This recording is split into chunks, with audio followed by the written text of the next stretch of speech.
প্রতিদিনের মতো আজকেও বিছানায় শুয়ে আছি, আরামে ঘুমোচ্ছি। আর স্বপ্নের মধ্যে দেখছি কোনো এক রূপবতী আমাকে জড়িয়ে ধরে অনেক কিস করছে। ভাইয়া ভাইয়া, ঘুম থেকে উঠবি নাকি বল? আম্মু বলছে ঘুম থেকে না উঠলে তোকে ফানি মিলে ঘুম থেকে ওঠানোর জন্য। তুই কি এখনো ঘুমিয়ে আছিস? কি রে, কথা শুনছিস না? আমি আর আমার স্বপ্নের মায়াবতীকে নিয়ে ঘুমিয়ে আছি কোনো এক অজানা দেশে, যে দেশে শুধু আমি আর আমার স্বপ্নের মায়াবতী, আর কেউ নেই। এসব নিয়ে আমি ভাবছি, আর যেন বৃষ্টি পড়ছে। তখনই আমার বিছানায় বৃষ্টির মতো যেন চিকচিক পানি, কিন্তু আমি তো স্বপ্নের মধ্যে দেখছি, বাস্তবে না। চোখ খুলে দেখলাম যে আমার বিছানার মধ্যে পানি।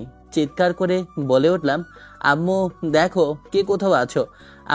আমাদের ছাদ ফুটো হয়ে ছাদের ওপর দিয়ে পানি পড়ছে। আম্মু বাঁচাও, আমি মনে হয় ভিজে গেলাম। দেখো, সব পানি কিন্তু আমার গায়ে এসে পড়লো। আমি এসব বলে চিৎকার করছিলাম, তখনই দেখলাম পাশে থাকা কেউ হাসছে। ভালোভাবে তাকিয়ে দেখি আর কেউ না, আমার শয়তান বোন মিম। ও হাসছে, আর ওর হাতে একটা বালতি। বসতে আর বাকি রইল না। আমার বলডা ভাইয়া, এভাবে তুই কেন চিৎকার করছিস? পানি তো আমি মেরেছি। আম্মু বলেছে তোকে ঘুম থেকে ওঠানোর জন্য। তুই তো ঘুম থেকে উঠছিসই না, সেই জন্যই তো আমি পানি মেরে তোকে ঘুম থেকে উঠিয়েছি। যেই শয়তান শাকচুন্নি মায়া আমার উপরে পানি মেরে দিয়েছে, তখন আমি ওকে বললাম, শয়তান শাকচুন্নি মায়া কোথাকার, আজকে তোরে আমি শেষ করে ফেলামো। তুই তারা 1 মিনিট, আজকে তোরে আমি খতম করবো। আম্মু দেখো, তোমার পোলাই আমারে মারার জন্য এগিয়ে আসতেছে। পরে ধরো, না হলে কিন্তু ওই বালতি দিয়া তোমার পোলার মাথা আমি 2 ভাগ কইরা রাস্তার মধ্যে ফেলে দিব, বলে দিলাম। তাই না? ঠিক আছে, আয় দেখি কে কার কি করতে পারে। কথাটা বলে আমি মিমের কাছে এগিয়ে যেতে লাগলাম। তখনও বহুত জোরে চিৎকার করে আম্মুকে কান্না করতে করতে বলে ওঠে, আম্মু গো দেখো, তোমার ছেলে আমাকে মেরে ফেললো। এই শয়তানটা আমাকে মারলো। আম্মু তুমি কোথায় গেলে? আল্লাহ গো, কত বড় একটা ডাহা মিথ্যা কথা বলতে পারলো। ও নাকি আমার বোন। ওকে আমার বোন মনে হয় না, ও তো আমার সৎ বোন। ওকে তো কোথা থেকে করে নিয়ে এসেছি। তুই এভাবে কি করে বলতে পারলি বল? চুপ কর ফাজিল ছেলে, আজকে আম্মুকে বলে তোকে খুব মাইর খাওয়াবো। তুই আমার সাথে পাঙ্গা নিশ্চিত, জানিস না এই মিমের রাজত্ব এই পুরো বাড়ি জুড়ে। তখনই আম্মুর পেছন থেকে ঝাড়ু দিয়ে আমাকে দুটো বাড়ি দিয়ে বলে ওঠে, তোদের জ্বালায় আমি কি এক মুহূর্ত রান্নাঘরে বসে রান্না করতে পারবো না? তোরা কি শুরু করে দিয়েছিস? হ্যাঁ, আমাকে বলবি সে কখন থেকে আমি তোকে ঘুম থেকে উঠতে বলেছি, কিন্তু তুই ঘুম থেকে উঠছিস না। তাই তো তোকে ঘুম থেকে উঠাচ্ছি। তাই বলে তুই ওকে মারতে যাবে? আম্মু কসম, ও আমার শুধু ঘুম থেকে উঠিয়েছিল না, আমার ঘুমের 12টা বাজাচ্ছিল। তার উপর তোমার মেয়ে আমার গায়ে পানি ঢেলে দিয়েছে, আমার বিছানার মধ্যে পানি ঢেলে দিয়েছে। আমি কি করব বলো? আমি তো ওকে ধরিই নাই। এরপরও দেখো কিভাবে কান্না করে তোমাকে মিথ্যা কথা বলে এখানে নিয়ে এসেছে। আমি ওকে বলেছি ঘুম থেকে না উঠলে তোকে পানি মেরে দেওয়ার জন্য, তাই মেরেছে। আমি বলার জন্য, তাই বলে তুই ওকে মারার জন্য আসবি? দেখো না আম্মু, ও আমার গায়ে হাত তোলার জন্য এসেছে। আমি হচ্ছি তোমার রাজকন্যা।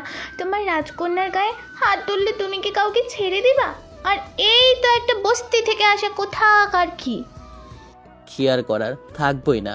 আল্লাহ, এই ঘরে আমার কোনো আর দাম নেই। আমার মা আমাকে বলছে রাস্তা থেকে নিয়ে এসেছে, আমার বোন বলছে আমি বস্তি থেকে এসেছি। আল্লাহ, তুমি আমাকে এই বাজে থেকে বের করে অন্য কোথাও কেন পাঠিয়ে দিচ্ছ না? কেন, তোর পাখি ব্যথা করছে নাকি বাইরে চলে জানা? তাহলে তো হয়ে যায়, আমরা একটু শান্তিতে থাকতে পারি। এমন গরু পালাচ্ছে তো চলে যাওয়াই অনেক ভালো, যে কিনা আমাদের কোনো উপকারই আসে না। তবে রে, আজকে তোর আমি খবর করে দেব। কথাটা বলে ওর দিকে তেড়ে আসবো, তখনই আম্মু আবার আমাকে ঝাঁটু দিয়ে দুটো বাড়ি দিয়ে বলে ওঠে, এই তোদের ঝগড়াঝাটিগুলো বাদ দে। মিম, তোর স্কুলের সময় হয়ে গেছে, যা স্কুলে যা। নাস্তার টেবিলের মধ্যে বানিয়ে রেখেছিস।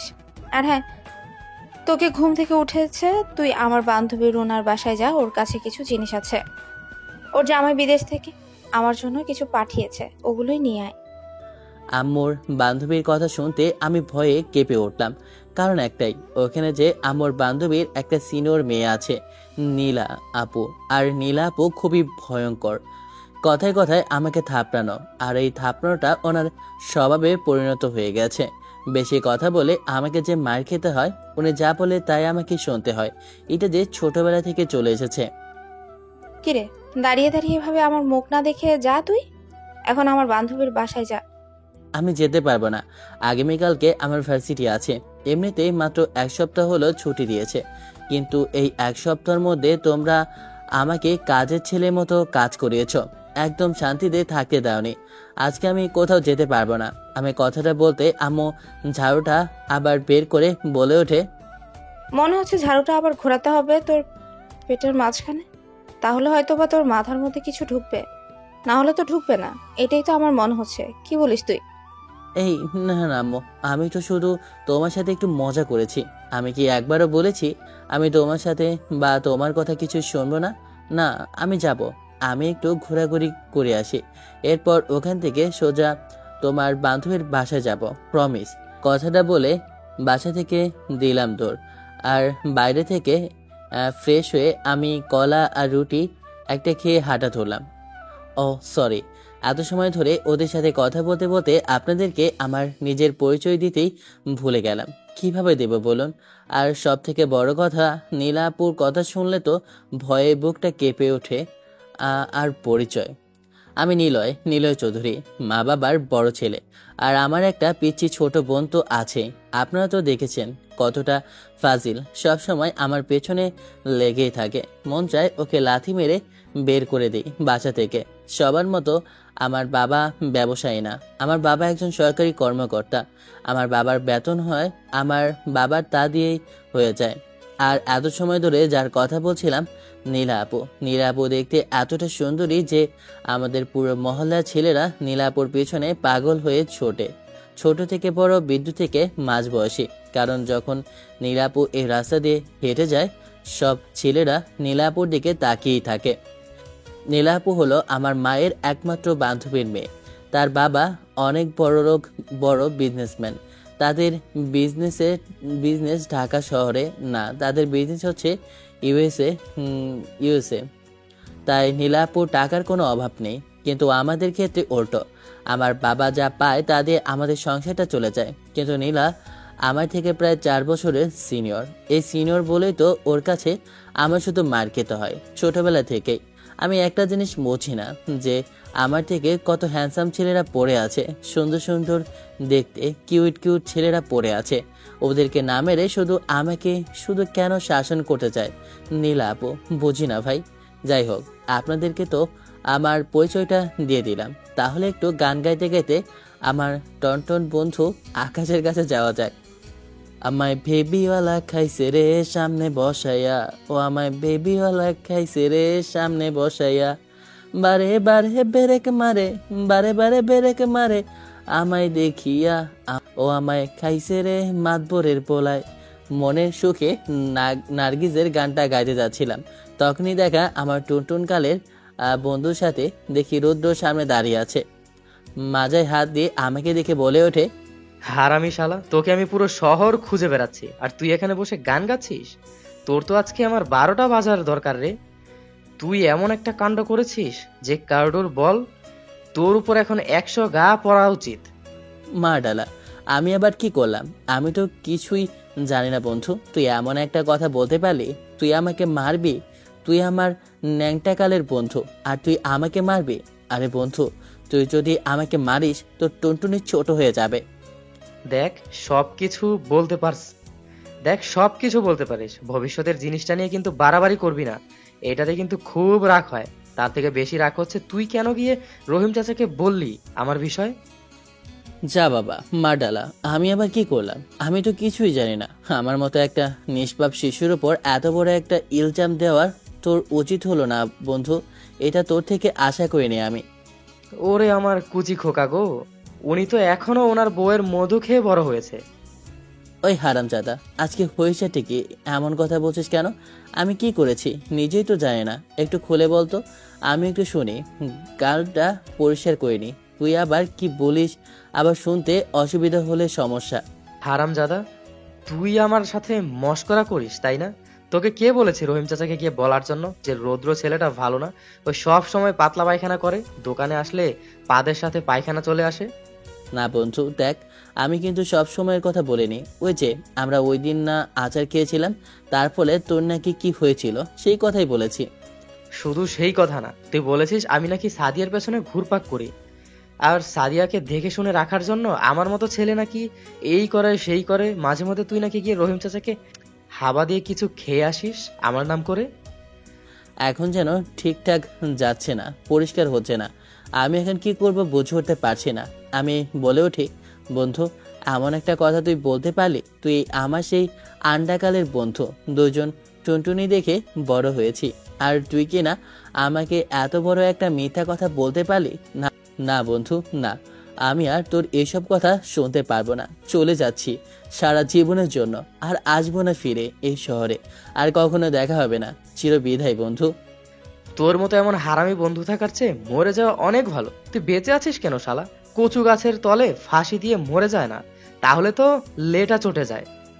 হে বিধাতা, তুমি দেখো আমার বন্ধু রুদু যে কিনা আমার আন্ডাকালের বন্ধু, আমার টুনটুনিকালের বন্ধু, আমরা একসাথে ছোট থেকে বড় হওয়ার একমাত্র সাথী, সে আমাকে মরে যেতে বলছে। তাও আবার কলা গাছে না, কচু গাছেও না। মরবো মরবো না, মরলে আমি তোর বান্ধবী সাদিয়ার কাছে মরবো। হারামজাদা তুই আবার আমার সাদিয়ার দিকে, আচ্ছা হারামজাদা তুই আবার আমার সাদিয়াকে নিয়ে শুরু করলি। আজকে তো তোর খবর আছে, তুই দাঁড়া, আজকে তোকে আমি জুতা পিটা করব, হারামি কোথাকার লুচ্চা। না, রুদ্রিকে অনেক চিঠি দিলাম, তাই দিলাম একটা দৌড়। এক দৌড়ে আমি বাসায় যাব, কিন্তু তখন মনে হলো যেন রোনা আন্টি বাসাতে যেতে হবে, তাই ওনার বাসায় গিয়ে পৌঁছালাম। ওনার বাসায় অনেক সিকিউরিটি থাকে, যেহেতু ছোটবেলা থেকে আমি এখানে এসেছি আর বড় হয়েছি, তাই সবাই আমাকে চেনে, তাই কেউ বাধা দিল না। শুধু ভয়ে আছি যদি না যে নীলা আপু না থাকে। নীলা আপু থাকলে তো আমার খবর আছে, আর আমি যাই করি না কেন, সব খবরের খবর যে নীলাপুর কাছে চলে যায়, এ কথাটা আমার ঠিক অজানা আছে। ভেতরে প্রবেশ করে দেখলাম কেউ নাই, কারণ যে নীলাপুর বাসায় নীলার আম্মু আর নীলা ছাড়া কেউ থাকে না, আর নীলার আব্বু তো ব্যবসার কাজে বাইরে সবসময় থাকে। আমি বাসার ভিতরে প্রবেশ করলাম। আসলে নীলাপুর বাসাটা একদম তামিল সিনেমা যে মুভিগুলোর মধ্যে বাসাগুলো দেখা যায়, ঠিক এমন বাসা, তার থেকেও সুন্দর বলা যায়। বাসার ভিতরে ঢুকে আমি সোফায় বসে রইলাম আর টিভিটা চালালাম। তখনই নিচে আন্টি এসে বলে ওঠে, আরে নিলয় বাবাজি, কখন আসলে? আর তোমাকে সে কখন আসতে বললাম, আর আসছো? আরে আন্টি বলো না, একটু কাজে ছিলাম তো সেজন্য আসতে একটু লেট হয়ে গিয়েছে। আম্মু বলেছে তোমার কাছে কি জানি আছে, ওটা দেবে, তার জন্য এসেছি। হ্যাঁ, এগুলো তো নীলার কাছে আছে। 1 মিনিট, আমিও কি ডাকতেছি। নীলা উপরই আছে। নীলা, নীলা, কোথায় তুই? দেখ, নীলা এসেছে। যার ভয় পাচ্ছিলাম তাই হলো। এখন আমি কিভাবে পালাবো নিজেও তো জানি না। কিছুক্ষণ পর দেখলাম যে নীলাপু দূরে নিচে আসে, আর নীলাপুর পরনে একটা টপ। নীলাপুকে যে কি সুন্দর লাগছে বলে বোঝাতে পারবো না। নীলা না সাজলেও এতটা সুন্দর লাগে আপনাদেরকে বলে মুখে প্রকাশ করা যাবে না। নিলয়, তুমি আমার সাথে আমার রুমে এসো। কি বলবো কিছু বুঝে উঠতে পারছি না। আমি বললাম, কেন আপু, তুমি যাও না, তুমি নিয়ে আসো, আমি এখানে আছি। আমি এখান থেকে না হয় চলে যাব। তোমাকে আমি যা বলছি তুমি তাই করো। তোমাকে আমি আমার সাথে আসতে বলেছি, তুমি এখানে বসে রইলে কেন? তাড়াতাড়ি আমার কাছে আসো। আমি যেন নীলাপুর কথা শুনে বাধ্য ছেলের মতো ওর পিছন পিছন ওর রুমে যেতে লাগলাম। আমি যখন ওর রুমে যাই তখনই ও আমাকে রুমে ঢুকিয়ে দরজাটা লাগিয়ে দেয়। আপু তুমি দরজাটা লাগিয়ে দিয়েছো কেন? কথাটা বললাম, তখনই ঠাস করে গালের মধ্যে একটা থাপ্পড় লাগিয়ে দেয়। তোকে কতবার বললাম আমাকে আপু বলে না ডাকতে, তারপরও তুই আমাকে আপু বলেই ডাকিস। তোর কি শিক্ষা হয় না? এতগুলো থাপ্পড় খাওয়ার পরও তারপরও তুই আমাকে আপু বলিস। আর তোকে বললাম যে আপনি করে বলবি না, আর সব সময় তুমি করেই ডাকবে, আর আমাকে নীলা বলে ডাকবে। কিন্তু তুমি তো আমার থেকে বড়, কি করে আমি এগুলো ডাকতে পারি বলো? তুমি ডাকতে পারি, তার সমস্যা নেই, কিন্তু নাম ধরে তো ডাকাটা আমার দ্বারা সম্ভব না। মুখ থেকে কথাটা ফেলতে না ফেলতে ঠাস করে আরো একটা থাপ্পড় আমার গালের মধ্যে বসে যায়। এখন আমি কান্নামাকে বলে উঠি, না না, আমাকে আর মারা লাগবে না, আমি এখন থেকে তোমার কথা মতোই চলবো, আর এভাবে মেরো না প্লিজ। তোকে তো আমার টাইট দেওয়া না কম হয়ে গেছে। তোকে আমি কতবার করে বললাম যে ভার্সিটিতে কোনো মেয়ের সাথে কথা বলবি না, তাহলে তুই কেন এতগুলো মেয়ে বান্ধবী বানিয়ে রেখেছিস ভার্সিটির মধ্যে, সেটা আমাকে বল। সেটা আমি কি জানি? ওরা যদি আমার কাছে এসে কথা বলতে চায় তো আমি কি করব? আবার কথা বলিস? আমি কি করব মানে? ওদেরকে বলে দিবি তোর ঘরে বউ আছে। নীলাপুর কথা শুনে হেসে দিলাম। আমার এমন হাসি দেখে নীলা খুব রাগী চোখে আবার আমার দিকে তাকিয়ে আবার বলে ওঠে, কিরে তুই এভাবে হাসছিস কেন পাগলের মতো? কাহিনী কি সেটা বল। তুমি বললা না আমার বউ আছে, কিন্তু আমার বউ কোথায়? আমি কি বলবো ওদেরকে যে আমি বিয়ে করে আমার বউ আমার শ্বশুরবাড়িতে রেখে এসেছি? আর যদি জিজ্ঞেস করে তোর বউ কোথায়, তো কি বলবো? নীলা জিজ্ঞেস করলে বলবি তোর বউয়ের নাম নীলা, আর আমার কথা বলে দিবি তোর ভার্সিটির সবাই আমার নাম শুনলে ভয়ে কাঁপে। বুঝতে পেরেছিস? এই কথা ঠিক যে আমাদের ভার্সিটির মধ্যে ভিপি হচ্ছে গিয়ে নীলা আপু। ভয়ে ছেলে মেয়ে সবাই ভয়ে পালিয়ে যায়, সেজন্য কোনো ছেলে সাহস করে আমার গায়ে হাত তো দূরের কথা, কখনো বাজে কথা বলারও সাহস পায় না। তুই কি কানের মধ্যে বুঝেছিস আমি কি বলতে চেয়েছি? মাথায় কানে এবং কি মগজে সব কিছুর মধ্যে ঢুকিয়ে নে, এরপর থেকে তোকে কিন্তু আমি সুন্দরভাবে বোঝাবো না। হ্যাঁ, বুঝে গিয়েছি, আর আমাকে বোঝানোর প্রয়োজন নেই। তুমি আমাকে কি বোঝাতে চাইতেছো আমি বুঝেছি। আমি বুঝলেই ভালো। নীলাপু আমার হাতে আমার জন্য অনেক কিছু দিল। এরপর আমার জন্য কম করে হলেও 1 বস্তার মতো চকলেট দিয়ে বলল, এগুলো তুই একা খাবি না, আর বলে দিলাম সবসময় কিন্তু চকলেট খাবি না বাচ্চাদের মতো। তো স্বভাবটা এখনো যায়নি না? আরে আমার চকলেট খুব পছন্দ, কি করব, তাই তো চকলেট খেতে ভালো লাগে। মিমকে কিছু চকলেট দিবি আর বাকিগুলো তোর কাছে রেখে দিবি, সবসময় খাবি না। আর পরে শেষ হলে আমি আবার নিয়ে দিব। এনে এই টাকাগুলো খরচ করিস। আরে না, টাকা লাগবে না। চুপ, তোকে নিতে বললাম কিন্তু তুই না বললি কেন? যা দিব চুপচাপ নিবি, কোনো কথা বলবি না, কোনো কথা ছাড়াই নিবি, নাহলে থাপ্পড় লেগেই থাকবে আজীবন তোর উপরে, বুঝেছিস? কিছু আর বললাম না, চুপচাপ মাথা নিচু করে যা দিল তাই নিয়ে নিলাম। এরপর নীলা আপুর সাথে আরো কিছু সময় কথা বলে ওখান থেকে সোজা বাসায় চলে আসলাম। বাসায় এসে মিমকে এগুলো দিতে অনেক খুশি হয়ে বলে উঠল, নীলা আপু দেখেছিস কত ভালো, আমাদের জন্য কত কিছু দিয়েছে। তোর মধ্যে আমার ফাজিল না। আমি যখন স্কুলে যাই তখন নীলা আপু সব সময় আমার কেয়ার করে, আমাকে দেখে, আর কেউ কিছু যেন না বলে। আর নীলা আপু সব সময় সবাইকে বলে দেয়, আর মাঝে মধ্যে আমাকে টাকাও দেয়। নীলা আমাকে এমন কেয়ারিং কেন করে জানি না, কিন্তু এই কথাটা ঠিক, আমি কখনো যে নীলার এই ঋণ শোধ করতে পারবো না। নীলাকে আমার খুব পছন্দ, ছোটবেলা থেকেই আমি ওকে ভালোবেসে এসেছি, কিন্তু ও আমার সিনিয়র, তার উপর ওরা এমন আমাকে আগলে রাখা। আমি মনে হয় ও আমাকে নিজের ছোট ভাই মনে করে, সেজন্য এমনটা করে। তাই কখনো সাহস হয়নি ওকে আমার মনের কথা বলার জন্য। যদি সম্পর্কটা নষ্ট হয়ে যায় সেজন্য। আমি রুমে বসে ফোন ঘাটাঘাটি করছি, তখনই আপু মনে হয় অফিস থেকে চলে এসেছে। এসেই আম্মুকে বলে উঠেছে, নিলয়ের আম্মু কোথায় গেলে তুমি? এদিকে আসো, ব্যাগটা ধরো তো। হ্যাঁ আসছে। ভালো, কি হয়েছে? ব্যাগের মধ্যে আবার কি নিয়ে এসেছো? এই তো বাসার বাজার, এই সপ্তাহে তো বাজার হয়নি, তাই বাজার নিয়ে এসেছি। আর তোমার ছেলেকে বলো যে একটু বাজারে যেতে, বাজারটা একটু শেখার জন্য। কোনো কাজ করতে পারে না। তুমি বলো তোমার ছেলেকে, তোমার ছেলে তো কোনো কাজের মধ্যেই নেই, শুধু একটাই, খাই আর দাই আর ঘুমাই, এই 2 কাজ ছাড়া আর কি জানে? আগামীকালকে ওর ইউনিভার্সিটির খেলা, তাই আর কি বলবো। এখনো তো তাহলে ভার্সিটিতে যাবে, আর কি বাজার করবে? আব্বু আম্মার কথা শুনে আমি নিচে এসে বলে উঠলাম, তোমাদের কি একটু দয়া মায়া নাই? আমাকে সারাদিন কাজ করি, এরপর তোমরা আবার নিজেরা বলছো আমি কোনো কাজ করি না। আল্লাহ, এই ঘরে কেন যে আমি বেঁচে আছি? কি এমন কাজ করে তুই উদ্ধার করে ফেলি? আমি একটু শুনি তো। আমি তো শুধু যখনই আছি তখন দেখি তোর হাতে ফোন নিয়ে শুধু ঘাঁটাঘাঁটি করিস। কি কাজ করতে বাকি রইলো সেটা বলো। সবকিছুই তো করলাম, নিজের জামা কাপড় নিজে পরিষ্কার করলাম, নিজের ঘরটা নিজে গুছিয়ে রাখলাম, সবকিছু নিজেই করলাম। এর মধ্যে মিম এসে বলে ওঠে, আম্মু একদম ঠাডা কথা, ভাইয়ার গায়ে ঠাডা পড়ব। আম্মু একদম ঠাডা কথা, ভাইয়ের গায়ে ঠাডা পড়বো, শুধু শুধু মিথ্যা বলে। ওরে কে বলেছে এত বড় তাজা মিথ্যা কথা বলার জন্য? ও আমাকে দিয়ে সব কাজ করে নিয়েছে, আর এখানে তোমাদের কাছে এসে চাপা মারছে ওসব কাজ নিজে করেছে। আল্লাহ রে, এই শয়তানটা কোথা থেকে এসে আমার ইজ্জতের এখন পাঞ্জাবি বানিয়ে দিল। আমি যা একটু নিজের বড়াই নিজে করছিলাম, কিন্তু এসে তো আমাকে একদম আবল বানিয়ে দিল। একটা মিথ্যুক। নীলাপু বলেছিল যে ওকে সব কিছু সুন্দর করে পরিষ্কার করার রাখার জন্য, তাইও আমাকে দিয়ে এইসব কাজ করিয়ে নিয়েছে। আর বিনিময়ে ও কী করেছে? আমাকে চকলেট দিয়েছে, ওইগুলো দিয়েছে। আমিও কিন্তু নীলাপুকে সব কিছু বলে দেবো। বোন, এমনটা করিস না। এনে আমার কাছে এই টাকাগুলো রাখ, এখানে 200 টাকা আছে, তারপরও মুখটা একটু বন্ধ রাখ। চুপ কর, তোর মতো আমি ঘুষখোর না। ও তাই নাকি?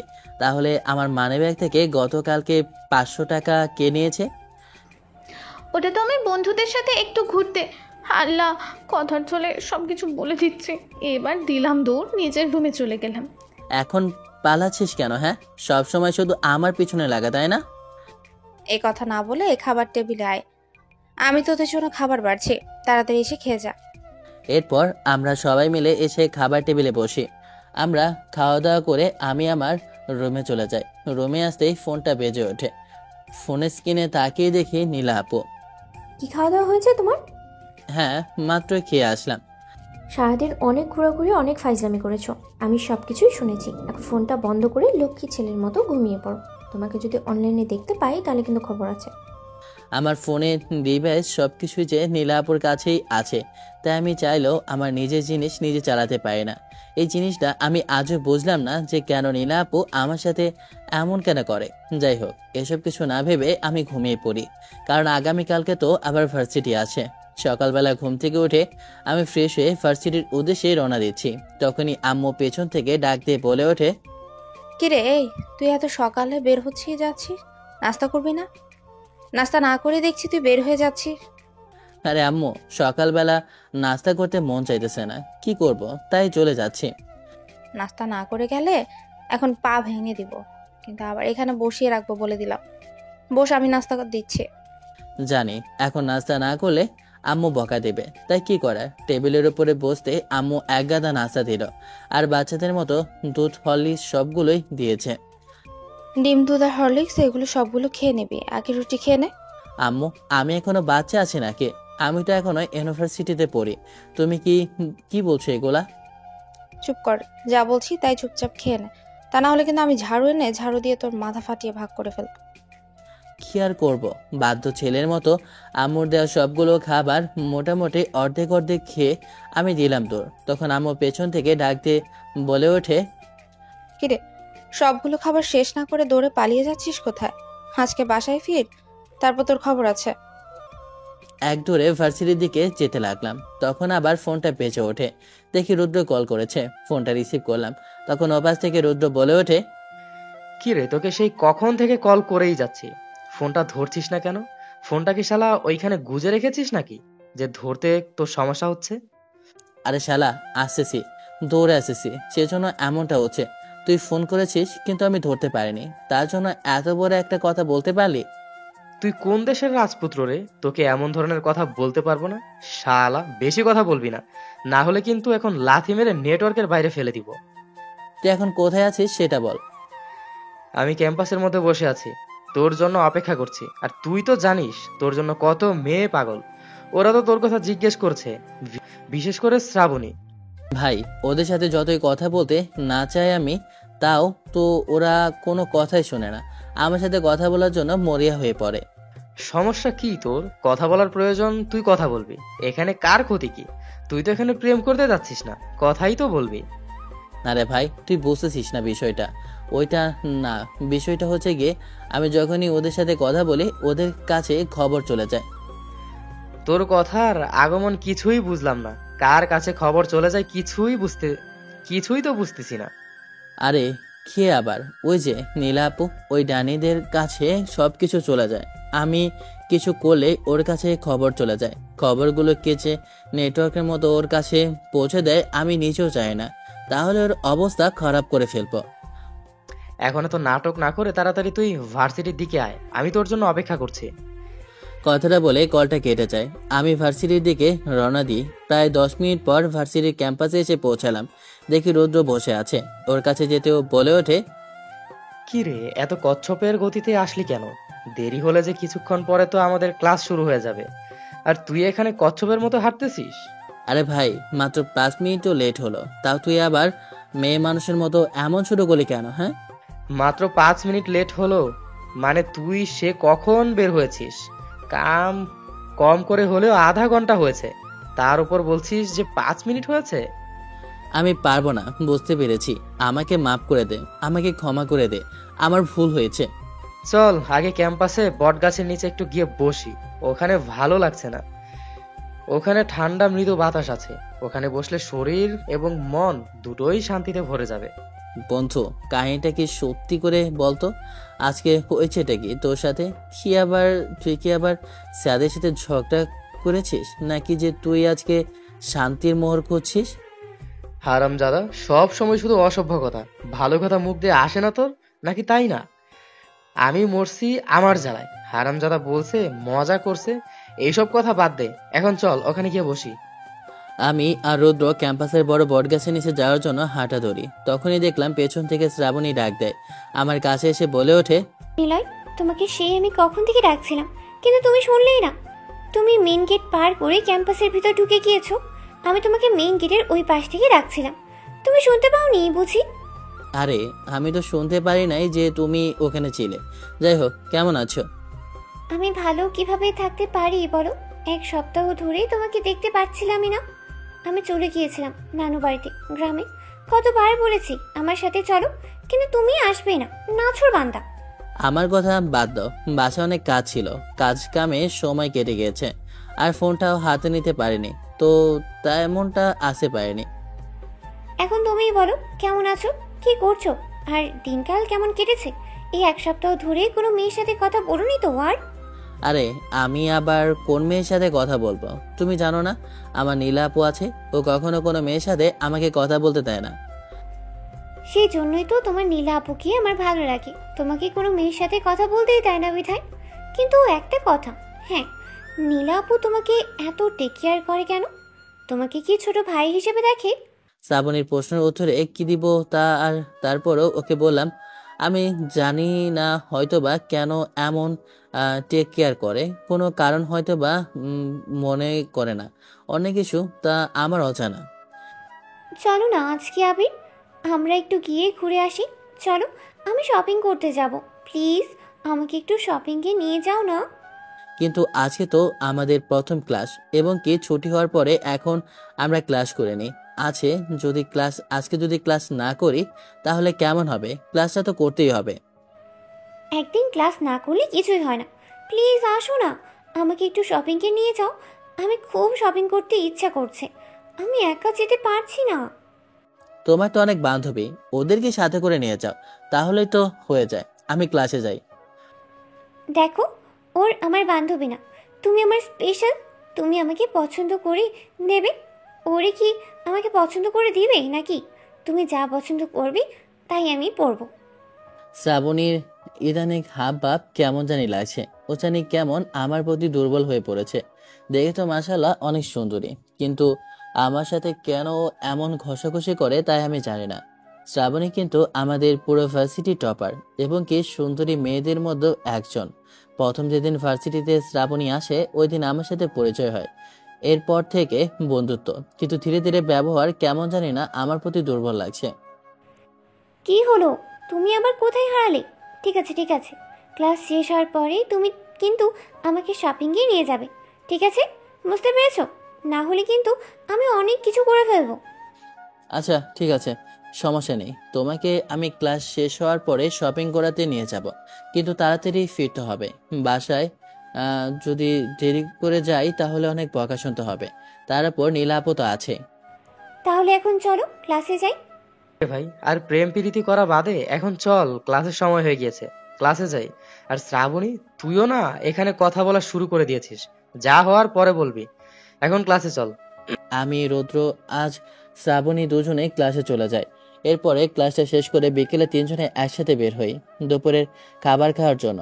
এখনো বাসায় যাচ্ছি না, ওদের সাথে আড্ডা দিচ্ছি। তখন শ্রাবণী বলে ওঠে, নিলয়, এখানে বসে আর আড্ডা দেওয়া লাগবে না। চলো, আমাকে নিয়ে একটু শপিংয়ে চলো। আমরা একটু শপিং করব। কথাটা বলি আমি নিলয়ের হাত ধরে টানতে টানতে ওখান থেকে সোজা ভার্সিটির গেটের সামনে নিয়ে আসতে লাগলাম।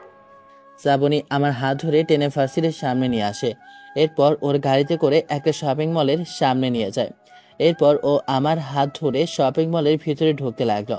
আশেপাশের সবাই তাকিয়ে রইল আমাদের দিকে। শ্রাবণীর বাবাও কম বড় লোক না, এই শহরে ওর বাবাও অনেক নামি দামি ব্যবসা বাণিজ্য আছে। শ্রাবণী একটা ব্র্যান্ডের জামা কাপড়ের দোকানে নিয়ে যায়। এরপর আমাকে বলে ওঠে, এখান থেকে তুমি আমাকে পছন্দ করে দাও। তুমি আমাকে যা পছন্দ করে দেবে আমি এখান থেকে তাই নেব। পড়লাম বিপদের মধ্যে। এখন যদি আমি পছন্দ করে কিনে না দেই তাহলে তো এখানের মধ্যে একটা ঝগড়া হয়ে যাবে। তাই কি আর করার, আমি নিজের পছন্দ মতো করে ওকে জামা কিনে দিলাম। এরপর ও বলে ওঠে, আমি তো এখানে দু একটা কিনতে আসিনি, এখান থেকে তুমি প্রায় 10টা পছন্দ করে দিবে। কি আর করার, ঝগড়া ঝামেলা কিছু চায় না বিধায় তাই আমি নিজের মতো পছন্দ করে ওকে জামা সিলেক্ট করে দিলাম। ওখানে প্রায় ব্যয় হয়েছে মনে হয় 30,000-এর ওপরে। এরপরে আমাকে নিয়ে ও শার্ট প্যান্টের ওখানে নিয়ে যায়। কি ব্যাপার, তোমার শপিং তো হয়েছে, আবার এইখানে কেন নিয়ে আসলে আমাকে? চুপ করো তুমি। তোমার জন্য আমি এখানে কিছু কিনতে এসেছি, তাই আমি পছন্দ করে দেব আর তুমি সে থাকবে। শ্রাবণীর কথার উত্তরে কি বলবো কিছু বুঝতে পারছি না। এরপর আমি ওকে বললাম, আমার কাছে তো টাকা নেই, আমি কিভাবে টাকা দেব? তুমি কিনে দিলেই তো হবে না, এগুলো সব ফ্রেন্ডরা, আমার কাছে এত টাকা নেই, আমি ব্র্যান্ডের জিনিস কিনতে পারবো না। এখন কিন্তু আমার মাথা অনেক গরম হয়ে যাচ্ছে। আমি তোমাকে একবারও বলেছি তোমাকে টাকা দিতে হবে? তোমাকে যা বলেছি চুপচাপ নাও, না হলে কিন্তু এখন এখানে একটা কিছু হয়ে যাবে, তাহলে কিন্তু তুমি সামলাতে পারবে না।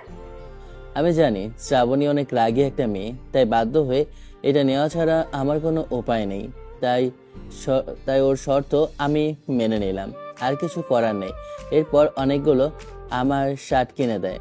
আমার সাথে একসাথে শপিং মল থেকে বের হয়ে বলল, চলো আমরা আজকে একসাথে এই রিক্সায় করে যাব।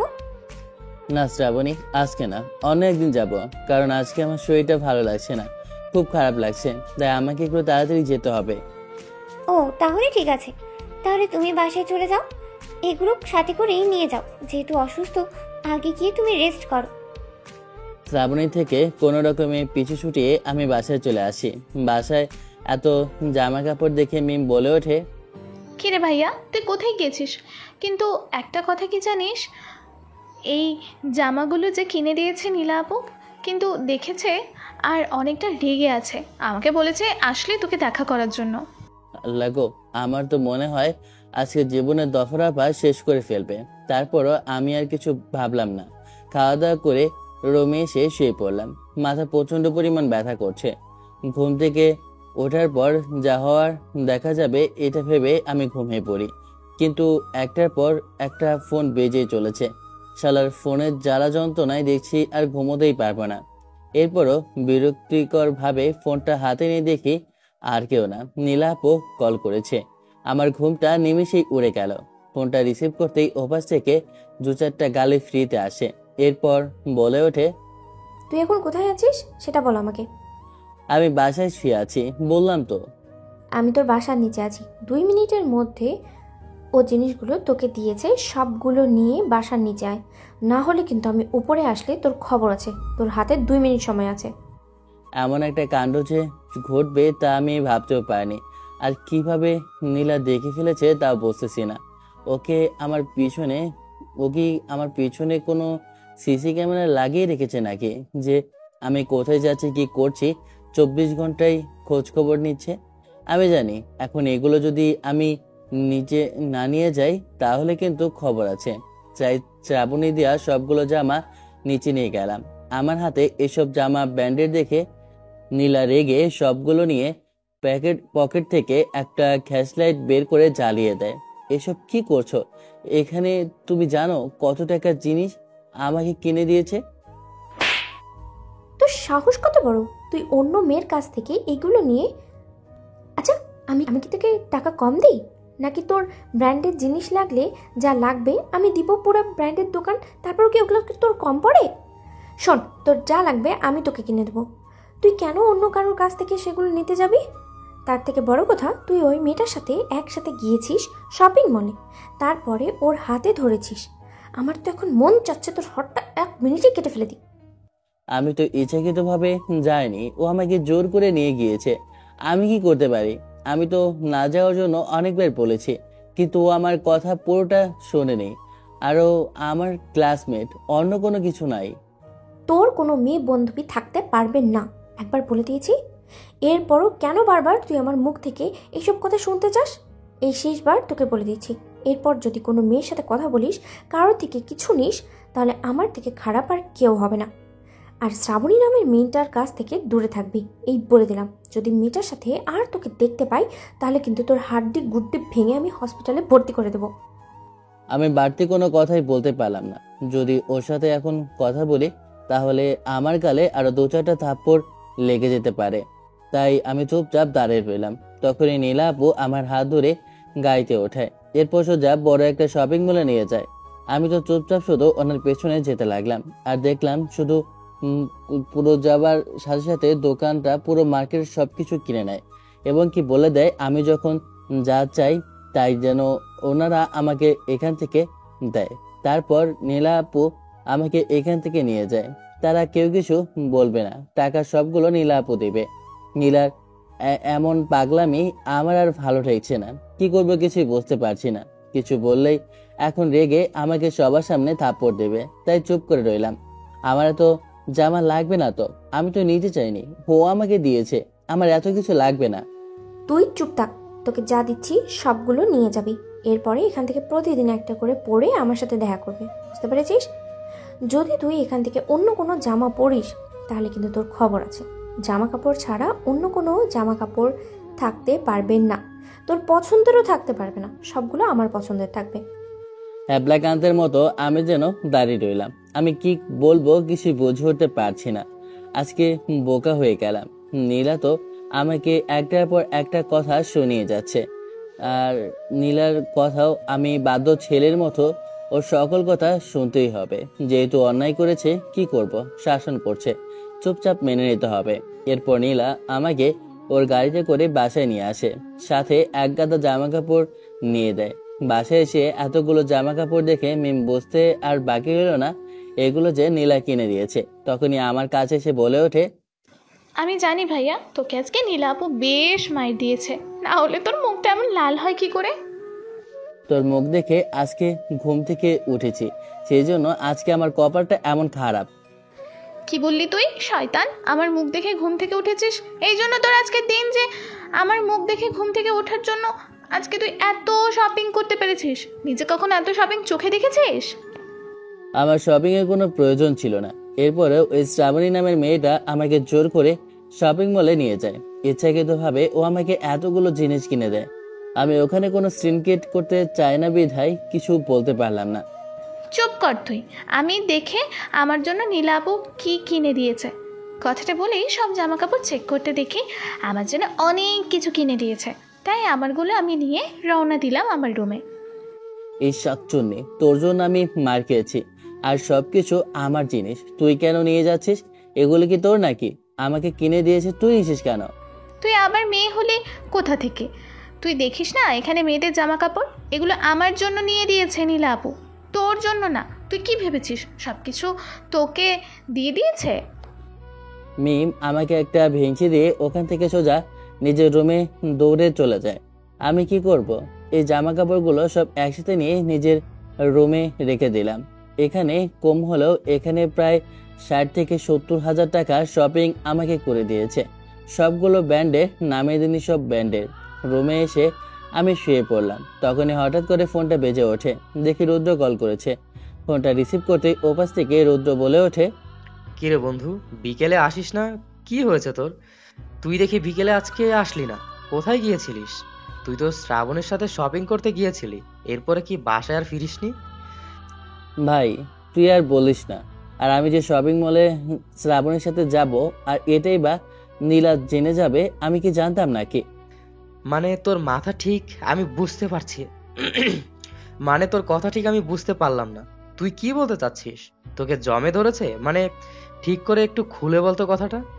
রুদ্রকে সবকিছু খুলে বললাম। সবকিছু শুনে রুদ্র হারামজাদা হাসতে হাসতে বলে ওঠে, আর যাই হোক, নীলা আপু কিন্তু তোকে অনেক টেক কেয়ার করে, এবং কি কোনো মেয়ের সাথে তোকে থাকতে দেয় না, আর কোনো মেয়ে কোনো কিছু নিতে দেয় না। এর কারণ তুই বুঝতে পারছিস? আরে হারামজাদা, আমি কি তোর মতো এমন প্লে বয় নাকি যে মেয়েদের মন পড়তে পারবো? তুই তো শালা মেয়েদের মন পড়তে পারিস, আমি কি সবার মন পড়তে পারি নাকি? হ্যাঁ, তোর মতো হলে তো আমার এমন 2-4টা গার্লফ্রেন্ড এমনি পড়ে থাকতো। তাহলে তুই এবার বলতো তুই কি বুঝতে পারছিস আর কারণটা কি? আমার মনে হয় কি তোকে নীলা আপু পছন্দ করে এবং কি খুব ভালোবাসে। যদি কেউ কাউকে ভালো না বাসতো তাহলে কি করে একটা মেয়ে অন্য একটা ছেলের জন্য এত কিছু করতে পারে? শুধু বন্ধু বলে কি এমনটা করে? তোর কথা আমি বুঝতে পারি না, ও কি জন্য করে তা আমি জানি না, কিন্তু এতটুকু আমি জানি সে হয়তো বা আমাকে কখনোই ভালোবাসতে পারে না। তুই কি তাকে কখনো কথাটা জিজ্ঞেস করেছিস নাকি? জিজ্ঞেস করিনি, কিন্তু তুই তো এতটুকু জানিস আমি নীলা আপুকে ভালোবাসি ছোটবেলা থেকে, কিন্তু কখনো বলতে পারিনি। বলবো কিন্তু বলছি না, যদিও সম্পর্কটা নষ্ট হয়ে যায়। আমার মতো তোর একদিন জিজ্ঞেস করা দরকার যে ওকে কাউকে ভালোবাসে কিনা, তাহলে তুই সবকিছু বুঝে যাবি। ওই তো আমাকে ও যে জামাগুলো নিয়ে দিয়েছে ওখান থেকে বলল একটা অলিভ অয়েল আর একটা গেরে কালারের প্যান্ট পরে যাওয়ার জন্য। বিকালে তোর সাথে দেখা হবে, তখন পার্কে বসে ওই বিষয়ে বলবো নি। তখন কি বলে শুনি, যদি শুনি কাউকে ভালোবাসে না তাহলে একটা চান্স নিতেই পারি। হ্যাঁ বন্ধু, তোর যদি একটা বড়লোক বউ হয় তাহলে তোর কোনো সমস্যা নেই। বাল, আব্বা যে হারে আমাকে চাকরি বাকরি করার জন্য এখনোই করে দিচ্ছে, আমার মনে হচ্ছে না সাদিয়াকে বিয়ে করা আমি বাসায় উঠাতে পারবো। হারামজাদা, তোকে তো আমার বউয়ের অফিসের ঘর মোচাবো, কারণ তোকে এই কাজে আমার বেশি ভালো লাগবে দেখতে। ধুর হালা, তুই তো বন্ধু না, তুই তো বন্ধু নামের শত্রু, হারামজাদা কোথাকার। রোদের সাথে আরো কিছু সময় মজা মাস্তি করে কলটা কেটে দেয়। সন্ধ্যা হয়ে গিয়েছে। এর মধ্যে আব্বু অফিস থেকে চলে এসেছে। তখনই আম্মু ডাক দিয়ে বলে ওঠে, নিলয় বাবা, কোথায় তুই? তাড়াতাড়ি আয়, তোর জন্য খাবার বেড়ে আমরা সবাই বসে আছি। তুই আসলে তো একসাথে খাবো। কই গেলি? তাড়াতাড়ি আয়। এত সময় ধরে কি করিস? এক মিনিট আমি ওয়াশরুম থেকে ফ্রেশ হয়ে এখনই আসি। আম্মু, তোমরা ভাইয়াকে একটা বিয়ে দিচ্ছ না কেন? তাহলে আমরা একটা ভাবি পেতাম আর বাসার সব কাজ করে দিত আমাদের। তোর ভাইয়ের জন্য অলরেডি ভাবি ঠিক করেই আছে, কিন্তু সময়ের অপেক্ষা। এরপরে দেখবি তো ভাবি চলে এসেছে। আর রবিগণে তোর ভাবি কোথাও কোনো অংশে কম না, এবং কি কেউ ফেলতে পারবে না। তাহলে তো ভালোই হলো, আমাকে ভাইয়া কিছু বললে ভাবিকে বলে দেবো। তোমরা তো দুজন বাসায় থাকো না, আমি একাই থাকি, ভাবি থাকলে ভালোই হবে। ওয়াশরুম থেকে আমি নিচে আসলাম। নিচে এসে খাবার টেবিলে বসতেই আব্বু আমার উদ্দেশ্যে, নিলয়, তোকে একটা কথা বলতাম। হ্যাঁ আব্বু বলো, কি কথা বলতে চাও? তোর আম্মু আর আমি মিলে একটা সিদ্ধান্ত নিয়েছি, তোকে বিয়ে দিব। এবং কি পাত্রী আমাদের দেখাও হয়ে গিয়েছে, সবাই সব কিছুতে রাজি আছে। আব্বু, আমি এখনো পড়াশোনা করছি, আমি এখন এসব বিয়ে শাদী করতে পারবো না। আর তুমি তো জানো আমাদের ফ্যামিলির অবস্থা কেমন। তোর সব নিয়ে ভাবতে হবে না, মেয়ে পক্ষ এইগুলো সব ভেবে নেবে।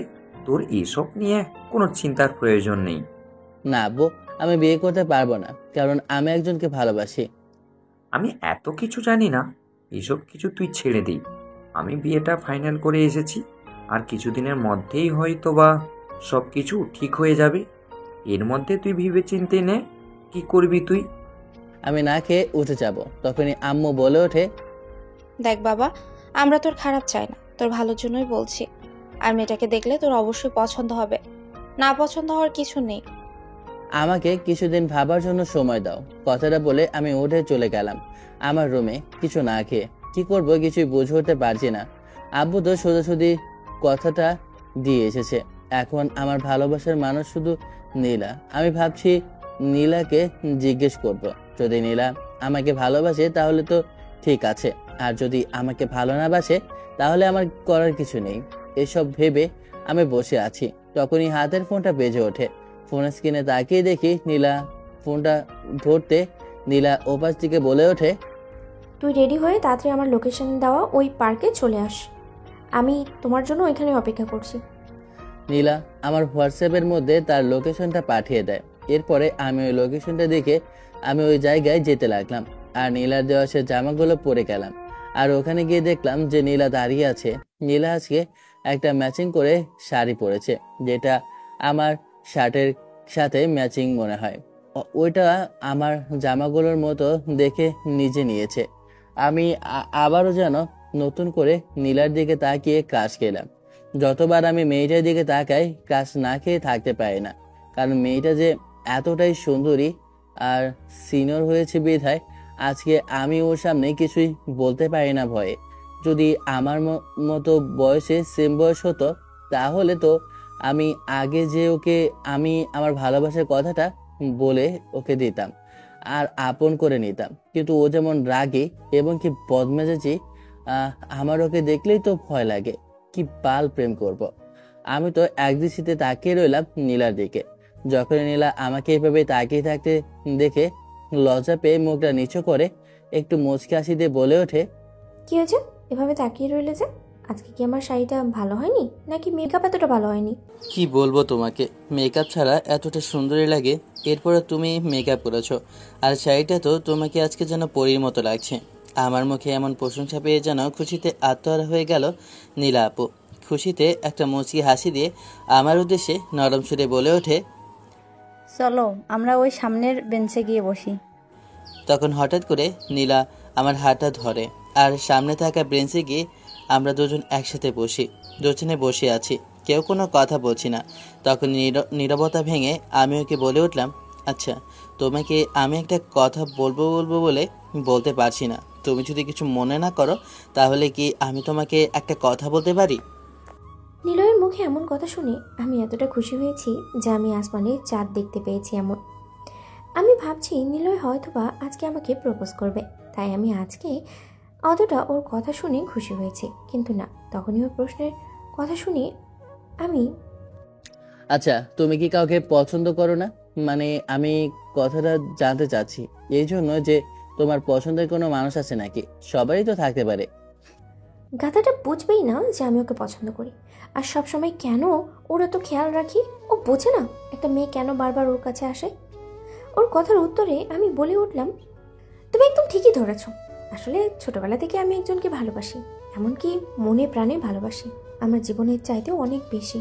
আমার জীবনটা চলে গেলেও কোনো আফসোস নেই। আমি এতটুকু চাই আমি যাকে ভালোবাসি সে যেন সুখে থাকে। আমি আমার জীবনের কোনো পরোয়া করি না, কারণ আমার জীবন যে তার কাছে সে, তার যদি কিছু হয় তাহলে যে আমি মরে যাব। আমি তাকে এতটাই ভালোবাসি। নীলাপুর মুখে এমন কথা শুনে আমার যেন পায়ের নিচ থেকে মাটি চলে যেতে লাগলো। আমি ভেবেছিলাম নীলাপুর পছন্দের কোনো মানুষ নেই, কিন্তু ওনার যে এমন একজন ভালোবাসার মানুষ আছে এটা শোনার পরে আমার মুখ থেকে কোনো কথা বের হচ্ছে না। আমি কি বলবো কিছু বুঝে উঠতে পারছি না। আমার যেন চোখ দিয়ে পানি পড়ার মতো অবস্থা। কিন্তু আমি কোনো রকমে নিজেকে সামনে নিয়ে আপুকে বলে উঠি, আমার না কাজ আছে, একটা মিনিট কথাটা বলে আমি ওখান থেকে দৌড়ে চলে যাই। আর একটা কথা বলি না, সোজা ওখান থেকে দৌড়ে চলে যাই। কারণ আমি যে আর এক মুহূর্ত ওখানে থাকতে পারছিলাম না, কারণ যাকে ভালোবাসি তাকে যে আপন করে পাবো না এটা ভেবে আমি ওখান থেকে চলে যাই। সোজা বাসায় এসে আমি বালিশের মধ্যে মুখ গুজে কান্না করতে লাগলাম, কারণ আজকে যেন আমার খুব কান্না পাচ্ছে, খুব কষ্ট লাগছে। বুকের মধ্যে চাপা কষ্ট যেন আমার আজকে তিলে তিলে পুড়ে খাচ্ছে। যাকে ভালোবাসি তাকে আমি আমার করে পাবো না, এই কষ্টটা আমি কি করে বুঝবো? কিন্তু না, নিজেকে সামলাতে হবে। আমি যে পরিবারের বড় ছেলে, আমি যদি নিজেকে না সামলাই তাহলে আমার পরিবারটা দেখবে কে? এসব ভেবে নিজেকে সামলে নিলাম। রাতে আর কিছু খেলাম না, আমি শুয়ে পড়লাম। সকালবেলা ঘুম থেকে উঠে ফ্রেশ হয়ে নর্মালভাবে স্বাভাবিকভাবে আমি যেন বাসা থেকে বের হয়ে ভার্সিটির উদ্দেশ্যে যাব, কিন্তু ঠিক বুঝে ফেলেছে আমার ছোট বোন আমার দিকে তাকিয়ে বলে ওঠে, ভাইয়া আমার দিকে তাকাতো, দেখি তো আমি তোর চোখ দুটো। ভাইয়া তাকাতে চাইলো না। এরপরও জোর করে আমিও চোখগুলো আমার সামনে নিয়ে এসে বলে উঠলাম, কি হয়েছে তোর? তুই রাতে কি কান্না করেছিস? তোর চোখে এখনও পানি দেখছি তো, কেমন লাল হয়ে গিয়েছে, ফুলে ফুলে লাগছে। কি হয়েছে ঠিক করে আমাকে বল তো। ছোট বোনের কথায় একটা মুচকি হাসি দিলাম। জানি বুকের ভেতর চাপা কষ্ট, এরপরে সবার কাছে আমার হাসি খুশি ভাবে থাকাটা দরকার। আরে পাগল, কিছু হয় নাই। আসলে গতকালকে একটু বাইরে গিয়েছিলাম, ওই সময় চোখের মধ্যে ধুলোবালি লেগেছিল, তাই চোখটা এমন লাল হয়ে গিয়েছে। জানি না ভাইয়া, কিন্তু আমার যেন মনে হচ্ছে তুই রাতে কান্না করেছিস। আমি যেন কিসের একটা শব্দ পেয়েছি। আরে তুই এসব ভুলভাল শব্দ মাঝে মধ্যেই দেখিস, ওসব বাদ দে। এখন যা স্কুলে, তোর তো আবার সময় হয়ে গিয়েছে। আমিও ভার্সিটিতে গেলাম। আচ্ছা ঠিক আছে, তাহলে আমি যাচ্ছি। কোনো রকমে আপদকে বিদায় করলাম, না হলে ও যে প্রশ্ন করতে করতে আমাকে এখন এমন অবস্থা করে দিত আল্লাহ জানে। আসলে ছোট বোন আমাকে অনেক ভালোবাসে, তাই আমার কিছু হলে পাগলের মতো হয়ে যায়। আমরা দুষ্টুমি যতই করি না, কিন্তু ভাই বোনের মধ্যে সম্পর্ক আমাদের মধুর। এসব ভাবতে ভাবতে আমি ভার্সিটির উদ্দেশ্যে চলে যাই। এরপরে মাঝখানে দেখা হয় রুদ্রের সাথে। রুদ্র আমার চোখের এমন অবস্থা দেখে বলে ওঠে, কি রে, তোর চোখ কেমন লাল কেন? মনে হয় কত কাল রাতে অনেক কান্না করেছিস। কি হয়েছে একটু খুলে বলতো আমাকে। না বন্ধু, তেমন কিছু হয়নি। তখন রুদ্র আমার শার্টের কলার ধরে বলে ওঠে, তুই কি আমাকে সবকিছু খুলে বলবি নাকি দু একটা এখন লাথি উষ্টা খেয়ে বলবি? এরপর রুদ্রকে আর না থামাতে পেরে সবকিছু খুলে বলি। সবকিছু শোনার পর রুদ্র বলে ওঠে, আসলে সত্যি বলতে আমি ভেবেছিলাম হয়তোবা ও তোকে ভালোবাসে, সেজন্য এমনটা হয়েছে। এমন কিছু হয়নি। ও আমাকে ভালোবাসে না, ও শুধু আমাকে ছোট ভাই মনে করে। তাই তো আমার জন্য এত কিছু করেছে। তুই যা ভাবছিস তা সম্পূর্ণ পরিমাণে ভুল। সবকিছুই আমার মাথায় ঠিকঠাক ঢুকছে, কিন্তু একটা জিনিস আমার মাথায় ঢুকছে না। কিন্তু বুঝতেছি না কি জন্য। যাই হোক, সবকিছু আমার মাথায় ঠিকঠাক ঢুকছে, কিন্তু একটা জিনিস আমার মাথায় ঢুকছে না, কিন্তু বুঝতেছি না কি জন্য। যাই হোক বন্ধু, মন খারাপ করিস না। পৃথিবীতে অনেক কিছু এমন স্যাক্রিফাইস করতে হয়। কিছু করার নেই, নিজেকে স্বাভাবিকভাবে মেনে নিতে হবে। আর আব্বু আমার জন্য মেয়ে নাকি অন্য কোথাও ঠিক করেছে। আমি বলে দেব, আব্বুর পছন্দ অনুযায়ী মেয়েকেই বিয়ে করব। ভালো লাগছে না, এই জন্যই হয়তোবা এত সকাল সকাল তুই ভার্সিটির উদ্দেশ্যে রওনা দিচ্ছিলি। হ্যাঁ, এই জন্যই। তখন ফোনটা বেজে ওঠে। ফোনটা হাতে নিয়ে দেখি শ্রাবণীর ফোন, তাই ফোনটা রিসিভ করার ওপাশ থেকে শ্রাবণী বলে ওঠে, নিলয়, কোথায় তুমি? তোমার সাথে আমার কিছু গুরুত্বপূর্ণ কথা আছে। তুমি একটু আমার সাথে দেখা করো। আমি ক্যাম্পাসে তোমার জন্য অপেক্ষা করছি। তুমি বাসা থেকে একটু বের হও, তাড়াতাড়ি আসো। এত সকালবেলা কেন ভার্সিটিতে এসেছে শ্রাবণী বুঝলাম না। আমি ওকে বলে উঠলাম, আমি আসতেছি, তুমি একটা মিনিট ওয়েট করো। কি রে, তোকে আবার কে কল করেছে? আরে শ্রাবণী কল দিয়েছে, কি জন্য আমাকে একটু ক্যাম্পাসে যেতে বললো। আমি একটু ক্যাম্পাসে যাচ্ছি। আচ্ছা ঠিক আছে, তুই যা তাহলে। নিলয় ওখান থেকে ভার্সিটির উদ্দেশ্যে চলে যায়। আমি যে ওর সিসি ক্যামেরা, ও তো জানে না, কারণ আমাকে ওর জন্য প্রতি মাসে টাকা দেয়। আপনারা বুঝতে পারছেন না তো কিসের কথা বলছি। নিলয়ের প্রতিদিনের কথা, কোথায় যায়, কি করে, কি করছে, কার সাথে কোথায় যায়, সব কথা কে বলে? নীলাকে। আমি বলি। হ্যাঁ, নীলা নিলয়কে ভালোবাসে, আমি সব কথাই জানি। নীলা আমাকে বারণ করে দিয়েছে এইসব কথা না বলার জন্য। আমি তাই ওর কথাগুলো কখনো ওকে বলিনি। আমি সব তথ্য ওকে দিয়ে, আর বিনিময়ে প্রতি মাসে আমি টাকা পাই। বুঝতে পেরেছেন তো? কিন্তু বন্ধু ভালোই চাচ্ছে, খারাপ তো চাচ্ছি না। ওকে একটা মেয়ে অসম্ভব ভালোবাসে, সেও তাকে ভালোবাসে। পূর্ণতা অনেক মজাদার হবে, গল্পের সাথেই থাকুন। নিলয়ের বন্ধু রুদ্র কল করে বলল যে ক্যাম্পাসের মধ্যে দেখা করতে বলেছে শ্রাবণী নিলয়কে।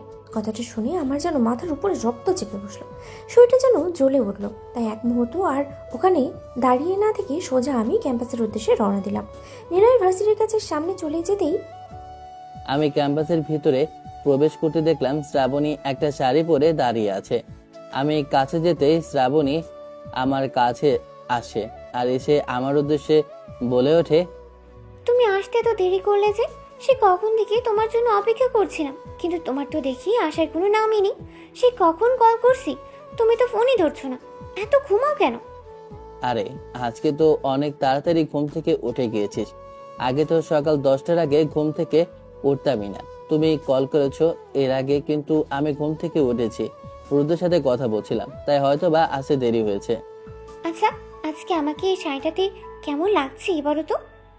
বুঝলাম না, ও কি আমাকে এই কথা বলার জন্য এখানে ডেকেছে নাকি? তারপরও আমি একটা হাসি দিয়ে ওকে বলে উঠলাম, তোমাকে কিন্তু শাড়িতে অসম্ভব সুন্দর লাগছে। তোমাকেও কিন্তু আজকে অনেক সুন্দর লাগছে। তোমাকে একটা কথা বলবো বলবো বলে আমি কখনো বলতেই পারিনি। এমন কি কথা যে কথাটা তুমি আমাকে বলতে চাও কিন্তু বলতে পারছো না? আমি একটু শুনি। আমি নিলয়ের হাত ধরে ফেলি, আমি নিলয়ের হাত ধরে বলে উঠি, নিলয়, প্রথম তুমি যেদিন এই ভার্সিটিতে আসো, এই প্রথম দিনেই আমি তোমাকে দেখে ভালোবেসে ফেলি। তাই তো আমি তোমার সাথে প্রথমে বন্ধুত্ব করি। কিন্তু জানো, আমি ভেবেছিলাম যে এটা শুধু ভালো লাগা, কিন্তু না, ধীরে ধীরে তোমাকে ভালোবেসে ফেলেছি আমি, সত্যি। তাই তো তোমার বন্ধু হয়ে আমি এতদিন থেকেছিলাম। আমি ভেবেছিলাম যে তুমি হয়তো বা আমাকে বলবে, কিন্তু না, তুমি কখনোই আমার প্রতি এমনভাবে তাকাওনি, সবসময় বন্ধুভাবেই তাকিয়েছো। কিন্তু আমি তোমাকে ভালোবেসে ফেলেছি। আমার আশা তুমি কাউকে পছন্দ করো না, তাই আমি তোমাকে আমার জীবন সাথী হিসেবে গ্রহণ করে রাখতে চাই। কথাটা বলে শ্রাবণী আমাকে জড়িয়ে ধরে। আমি কি বলবো কিছু বুঝে উঠতে পারছি না। আমি ওর মুখের কথা শুনে যেন হতভম্ব। এটা দেখার পর আমার বুকের ভিতরটা কেমন জানি না চিনচিন করে ব্যথা অনুভব করতে লাগলো। আমার পায়ের নিচ থেকে যেন মাটি সরে যেতে লাগলো। আর এক মুহূর্ত ওখানে তাকিয়ে থাকার মতো শক্তি আমার ছিল না। দৌড়ে কান্না করতে করতে আমি বাসায় ফিরে আসি। শ্রাবণীকে আমার কাছ থেকে সরিয়ে দিয়ে বলে ওঠে, এটা কখনো সম্ভব না, এটা আমার দ্বারা কখনো সম্ভব হবে না। কেন হবে না নিলয়? আমি কিসে কম আছি বলো? আমার কোনো অংশে তুমি কম দেখাও, তাহলে কেনই হবে না? দেখো শ্রাবণী, আমি একজনকে ভালোবাসি, আমি তোমাকে ভালোবাসতে পারবো না। আমার কোথায় কম আছে বলো? আমাকে তুমি ভালোবাসলে কি হবে নিলয়? তুমি আমাকে ভালোবাসো, আমি তোমাকে অনেক ভালোবাসি, আমার সব কিছু তোমাকে দিয়ে দেব। এটা কোনোভাবেই সম্ভব না, আমি তোমাকে ভালোবাসতে পারবো না। কথাটা বলে আমি ওর থেকে চলে যাই। আর শ্রাবণী ওখানে দাঁড়িয়ে কান্না করতে লাগলো। আমি যে ওকে কষ্ট দিতে চাইনি, কিন্তু আমার যে হাত পা বাঁধা, এমনিতেই একজনকে ভালোবেসে কষ্ট পেয়েছি। ওখান থেকে সোজা ক্লাসে চলে যাই। এরপর আমি সব ক্লাসগুলো শেষ করে বাসায় যাওয়ার জন্য রওনা দেই। তখনই রুদ্র বলে ওঠে, কি রে বন্ধু, তোর মন দেখি আবার খারাপ হয়ে গেল, কি হয়েছে? আরে শ্রাবণী প্রপোজ করেছিল, আমি ওকে রিজেক্ট করে দিয়েছি। অনেক কান্না করতে করতে বাসায় চলে গিয়েছে। তার জন্য ওকে দেখলাম তোর চোখে জল আর কান্না করতে করতে ক্যাম্পাস থেকে বের হয়ে যাচ্ছে। আমি জিজ্ঞেস করেছি, কোনো উত্তর দিল না, শুধু কান্না করতে করতে চলে গেল। তুই চলে যাওয়ার পর এজন্য হয়তোবা ও এখান থেকে একেবারে জন্য চলে গিয়েছে। মানে তোর কথা ঠিক আমি বুঝতে পারলাম না। আরে আমি ওর কিছু করলাম, তারপরে ওর বাসায় গিয়ে শুনতে পারলাম ও বাসার সব কিছু বলেছে। ওর পেমেন্টটি অনেক আগে বলেছিল ওকে লন্ডনে যাওয়ার জন্য, কিন্তু ওর ফ্যামিলিতে বলেছে একজনকে ভালোবাসে, কিন্তু সেই মানুষটা যে তুই, আমি জানতাম না। তার মানে আমি ওকে এতটাই কষ্ট দিয়েছি যে ওই ভার্সিটিটাই ত্যাগ করে লন্ডনে চলে গিয়েছে। আসলে খুব খারাপ লাগছে ওর জন্য যে আমার জন্য এতটা কষ্ট পেয়েছে। আমি সবার কষ্টের কারণ হয়ে উঠেছি, বিষয়টা আমার কাছে খুব খারাপ লাগছে। আরে বন্ধু, চিন্তা করিস না, সব কিছু ঠিক হয়ে যাবে। জীবনে ভালো সময় খারাপ সময় সব সময় আসে, তাই বলে এসব চিন্তা করতে হয় নাই।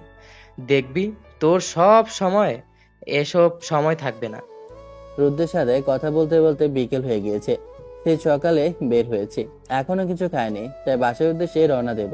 কিন্তু ক্ষুধা বেশি লেগেছে বিদায় তাই দোকান থেকে একটা কলা আর রুটি খেয়ে নিলাম। বাসায় আস্তে আস্তে সন্ধ্যা হয়ে গেছে। বাসায় ফিরে আমি যেন অবাক হয়ে গেলাম, কারণ বাড়িটা পুরো সাজানো। এমন সাজানো কেন তাই তো বুঝলাম না। আর শুধু বাড়ি সাজানো, আশেপাশে সবকিছুই সাজানো আছে। আমি বাসার ভিতরে ঢুকতেই তখনই আব্বু আমার উদ্দেশ্যে বলে ওঠে, চুপচাপ করে নিজের রুমে যা, সব কিছু আছে ওখানে, গোসল করে রেডি হয়ে নে। আম্মু আব্বু এসব কি? আম্মু আব্বু এসব কি বলছে? আমি তো কিছু বুঝে উঠতে পারছি না। আর বাড়িটা এভাবে সাজানো কেন? আমি কেন রেডি হব? কারণ আজকে তোর বিয়ে, তোর আব্বু আজকে তোর বিয়ে ঠিক করেছে, কিছুক্ষণ পরেই তোর বিয়ে হবে। আমরা মেয়ে পক্ষের বাড়িতেই যাব। মানে কিছুই বুঝলাম না। সকালে যখন আমি গিয়েছিলাম বাসা থেকে তখন তো সবকিছু স্বাভাবিক দেখেছিলাম, কিন্তু এখন কি হলো এমন যার জন্য হঠাৎ করে বিয়ে? তোকে এত প্রশ্নের উত্তর আমি দিতে পারবো না। তুই যা, রুদ্রকে অনেক আগেই বলেছি, ও রুমে বসে আছে, তুই রুমে যা, রুমে গিয়ে রেডি হয়ে নে। আব্বুর কোনো কথার উত্তর না দিয়ে রুমে চলে আসলাম। জানি এখন কিছু করার নেই, আব্বু এমনিতে বিয়েটা দেবে, আর যেহেতু আমার কোনো অপশন নেই, রাজি হয়েও কোনো উপায় নেই। আমি এক রুমে এসে দেখি রুদ্র দাঁড়িয়ে আছে। আমাকে দেখে বলে ওঠে, হঠাৎ করে দেখি আঙ্কেল তোর বিয়ে ঠিক করে ফেলেছে। কিছু আমি জানি না, আমাকে ফোন করে আসতে বললো। আমাকে আব্বু এটা গতকাল রাতে বলেছিল, কিন্তু ভাবার জন্য সময় চেয়েছিলাম, কিন্তু আজকে যেমন একটা কাণ্ড করবে আমি জানিই না। কি আর করবি, যেহেতু সবকিছু রেডি করে আগে থেকেই রেখেছে, এখন তো তোর আর কিছু করার নেই। তাহলে পাঞ্জাবি আর শেরওয়ানিটা পরে নে। আমি গোসল করে এসে রেডি হয়ে নিচে আসলাম। এর মধ্যে গাড়ি চলে এসেছে। সন্ধ্যা হয়ে গেছে, পুরোপুরি ভাবে অন্ধকার হয়ে গেছে। আমি গাড়িতে উঠে বসলাম। গাড়ি চলছে কোণের বাড়ি, কিন্তু বেশি সময় লাগলো না, 10 মিনিট। কিন্তু বাড়িটা খুব চেনা, কিন্তু তারপরও চিনতে পারিনি, কারণ বাড়িটা অনেক সুন্দর করে সাজানো আছে। তাই দেখতে দেখতে বিয়ের কাজটা সম্পন্ন হয়। আমি ছাদে দাঁড়িয়ে আছি, তখনই কেউ আমার কাঁধে হাত দেয় আর বলে ওঠে, কিরে বন্ধু, এভাবে মন খারাপ করে বসে রইলি কেন? সব ছেলেদের এই দিনটাই হচ্ছে খুশির দিন। ওদের এই দিনের মধ্যে আনন্দ যেন সবকিছু খুশি আর আনন্দ খুঁজে পায় এই একটা দিনই। কিন্তু তারপরে যেন আমি খুশি নই, কারণ আমি যাকে ভালোবাসি তাকে যে আমি পাইনি। এইসব ভেবে কি লাভ বল? যা হওয়ার তা তো হয়ে গেছে। এখন সামনে কি হবে তা নিয়ে তোকে ভাবতে হবে। এখন যেহেতু বিয়ে হয়ে গেছে, তাকে নিয়ে থাকতে হবে। একটা জিনিস আমি খেয়াল করলাম, পুরো ভারী ধরে আমি একবারও নীলাকে দেখতে পেলাম না। একটাবারও ওর চোখে দেখলাম না আমার প্রতি একটু ভালোবাসার চিহ্ন। ওকে খুঁজে পেলাম না। ওসব কথা বাদ দে ভাই, আস্তে আস্তে সব কিছু ঠিক হয়ে যাবে। এখন তোর নতুন জীবনের অধ্যায়। তখনই আম্মু ছাদের উপরে উঠে আমাদের উদ্দেশ্যে বলে ওঠে, কিরে, তোরা এত রাতে এখানে বসে দুজন গল্প করছিস? মেয়েটা রুমে আছে না? যা নিলয়, তোর রুমে যা। আম্মুর কথা শুনে আমি আমার রুমের দিকে অগ্রসর হলাম, কিন্তু কেন জানি না মনের ভিতর একটা ভয় কাজ করছে। নিজের রুমে প্রবেশ করব তাতেও কেমন জানি না ভয় লাগছে। তারপরে সব ভয় দ্বিধা সংকট দূর করে আমি দরজা ভেদ করে ভিতরে প্রবেশ করি। আমি ভিতরে প্রবেশ করতে দেখলাম খাটের উপরে লম্বা ঘোমটা দিয়ে একটা মেয়ে বসে আছে। আমাকে প্রবেশ করতে দেখে মেয়েটা খাট থেকে নেমে এসে আমার পা ধরে সালাম করে। মেয়েটা খাটের উপর এসে বসে পড়লো। তখন আমি মেয়েটার উদ্দেশ্যে বলে উঠলাম, আপনাকে কথাটা বলাটা আমার উচিত হবে কিনা জানি না, কিন্তু তারপরও আমি আপনাকে বলতে বাধ্য হচ্ছি। আপনার সাথে আমার বিয়েটা হয়েছে ঠিকই, কিন্তু বিশ্বাস করেন এই বিয়েতে আমার একদমই মত ছিল না, কারণ আমি একজনকে ভালোবাসি, কিন্তু সে মানুষটাকে আমি বোঝাতে পারলাম না। কথাটা মুখ থেকে বলতে দেরি হয়েছে, কিন্তু মেয়েটা ঘোমটা উঠে আমার সামনে এসে আমাকে খাটে ফেলে দিয়ে আমার বুকের উপর উঠে বলে ওঠে, কে তোর ভালোবাসার মানুষ? কাকে তুই ভালোবাসিস? কে মেয়েটা? আমাকে বল, নাহলে আমার হাতের এই ছুরিটা দিয়ে তোকে আমি এখনই শেষ করে ফেলবো। হঠাৎ করে আমি যেন নীলাকে দেখে 400 ভোল্টের শর্ট খেলাম। তখনই আমি নীলাকে ভয় পেয়ে বলে উঠলাম, তুমি এখানে কি করে? আর আমার বউ কোথায়? তুমি সত্যি করে বলো, আমার বউকে কি করেছো? আমার বউকে তুমি আবার খুন-টুন করেছো নাকি? আল্লাহ, আমার বউ কোথায়? বাসর ঘরে আমার বউকে মেরে ফেললো। চুপ কর শয়তান! তোর বউ কোথায় মানে? তোর বউ আমি, আর আমার সাথেই তোর বিয়ে হয়েছে, আর অন্য কোনো মেয়েকে তোর দেখার ইচ্ছে এই ঘরে? আমার আর বুঝতে বাকি রইল না যে আমার সাথে তার বিয়ে ঠিক হয়েছিল। কিরে, চুপ করে আছিস কেন? কাকে ভালোবাসিস সেটা বল। তার আগে তুমি আমাকে বলো, তুমি না একজনকে ভালোবাসো? তুমি তাকে ছোটবেলা থেকে ভালোবেসে এসেছো, তাহলে কেন আমাকে বিয়ে করেছো? তাকে ধোকা দিলে কেন? চুপ কর ফাজিল! তুই কি বুঝিস না আমি কার কথা বলছি? একবারও কি আমাকে জিজ্ঞেস করেছিস যে মানুষটাকে তুই কি একবারও আমার চোখের দিকে তাকিয়ে পড়তে পেরেছিস বা পড়ার চেষ্টা করেছিস যে আমি কাকে ভালোবাসি? আমি যেন বোঝো না বোঝার ভান করে ওকে বললাম, মানে আমি ঠিক বুঝলাম না, তুমি আবার কাকে ভালোবাসো আর আমি তোমার চোখ দেখে কি বুঝবো? আসলে না, তুই এখনো একটা পিচ্চি রয়ে গেলি। আমি তোকে ভালোবাসি, এই কথাটা মুখ ফুটে তোকে আমাকে বলতে হবে। আমি ভাবিনি। আমি ভেবেছি তুই আমাকে বলবি, কিন্তু না, আমাকেই শেষমেশ বলতে হলো। কিন্তু এটা বল, তুই শ্রাবণীর সাথে কি করছিলি? ওখানে শ্রাবণীকে কেন জড়িয়ে ধরলি? আরে শ্রাবণী আমাকে ভালোবাসে, তাই আমাকে জড়িয়ে ধরে কান্না করতে করতে বলতে লাগলো, কিন্তু আমি ওকে বললাম আমি ওকে ভালোবাসি না, আমি অন্য একজনকে ভালোবাসি। তুই একজনকে ভালোবাসিস মানে? কাকে ভালোবাসিস সত্যি করে বল, তাহলে কিন্তু এখনই এটা তোর পেটে ঢুকিয়ে দেবো আমি। নাহলে যদি বলি আমার সামনে বসে থাকা এই সিনিয়র মেয়েটাকেই আমি ভালোবাসি। সত্যি করে বল, তুই আমাকে ভালোবাসিস? আমাকে যেন অন্য কাউকে ভালোবাসিস না তো, না হলে কিন্তু ছুরিটা এখনই ঢুকে যাবে। আমি জানি আমার প্রাণটা যে তুমি, আমার কিছু হয়ে গেলে তুমি যে মরে যাবে, এটা আমি ভালো করে জানি। আর আমি তোমাকে ছাড়া অন্য কাউকে ভালোবাসি না। নিলয়ের মুখে এই কথা শুনে কতটা খুশি হয়েছি আমি বলে বোঝাতে পারবো না। এতটাই খুশি হয়েছি আমি ওর ঠোঁটজোড়া নিজের ঠোঁটজোড়ার সাথে এক করে চেপে ধরি। নীলা তখন আমার ঠোঁটের সাথে তার ঠোঁট দখল করে নেয়। প্রায় 5 মিনিট পর আমাকে ছেড়ে দেয় আর আমি হাঁপাতে লাগলাম। তুমি কি এই বাচ্চা ছেলের জান নিয়ে যাবে নাকি? একদম চুপ, এই কথা একবারও বলবে না। তুমি আমার, সব কিছু তোমার, আর তোমার সব কিছু আমার। তোমার কিছু হয়ে গেলে আমি যে বাঁচবো না।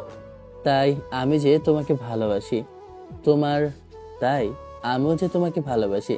তোমার চোখে আমি দেখি স্বপ্নের এক নির্ভার, যেন আকাশে উড়ছে পাখি, মুক্ত এক উপহার। তোমার হাসি, তোমার কথা মনকে করে পাগল। তুমি না থাকলে জীবনটা হয় নিঃস্ব, নিঃসঙ্গ, নির্বল। আমি ভাবি সারাক্ষণ যদি থাকতে পারি পাশে, হাতটা ধরো একটুখানি, থাকো আমার আশেপাশে। তুমি যদি বলো হ্যাঁ, তবে জীবন পূর্ণ। তোমায় ছাড়া ভাবে না কিছু, তুমি শেষ সূত্র। তুমি কি হবে আমার? এই হৃদয়টা দিচ্ছি, ভালোবাসার চির বন্ধনে তোমায় বাঁচতে চেয়েছি। না বলো যদি, তবুও থাকো সুখে, এই চাও শুধু। আর যদি হ্যাঁ বলো, তবে শুরু হোক প্রেমের কবিতাগুলো। হ্যাঁ, তোমাকে অনেক বেশি ভালোবাসি, জীবনের চাইতেও অনেক বেশি ভালোবাসি। তোমাকে নিয়ে সুখে শান্তিতে একটা ছোট সংসার ভাবতে চাই। কথাটা বলে আমাকে শক্ত করে জড়িয়ে ধরে নিলা। আর গল্পটা এখানেই শেষ করলাম। গল্পটা কেমন হয়েছে অবশ্যই কমেন্ট করে জানাবেন। এইভাবে পাশে থাকবেন। ধন্যবাদ। Have fun. খোদা হাফেজ। Tata, bye bye. আল্লাহ হাফেজ।